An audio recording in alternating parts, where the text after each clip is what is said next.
victoire de Boris Johnson, victoire du Brexit. Est-ce que vous demandez aujourd'hui un Frexit? Est-ce que vous demandez à ce qu'on réfléchisse à la sortie de l'Union européenne? Nous, avec les institutions européennes, on a évolué et on souhaite aujourd'hui, je dirais, tout changer sans rien détruire.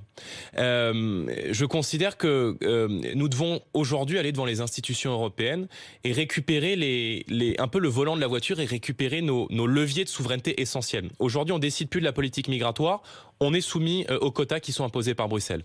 On décide plus de nos accords économiques. On ne peut pas faire du patriotisme économique. Je parlais tout à l'heure des agriculteurs. Si, par exemple, dans la restauration de nos enfants, des collèges, des cantines, des lycées, on veut donner un avantage très clair et une priorité à nos produits locaux, régionaux, à nos agriculteurs et à l'économie française, c'est interdit par la réglementation européenne. Et aujourd'hui, les collectivités sont obligées d'utiliser, de contourner la loi pour essayer d'appliquer ce type de principe. Donc aujourd'hui, c'est très compliqué d'être souverain, d'avoir une politique qui permette de relancer l'économie française en étant soumis aux dogmes de l'Union européenne. Donc je suis très heureux que les Britanniques souhaitent reprendre leur liberté et nous leur disons disons en votant pour Marine Le Pen en 2022. Non, est-ce que les Français doivent reprendre leur liberté? Oui, en votant pour Marine Le Pen en 2022. Et nous irons devant les institutions européennes. Qui sera candidate et en 2022. Nous irons devant les institutions européennes en leur disant que nous souhaitons aujourd'hui rendre aux Français, au peuple français, le pouvoir. Non, avoir une autre forme de coopération européenne qui a marché par le passé.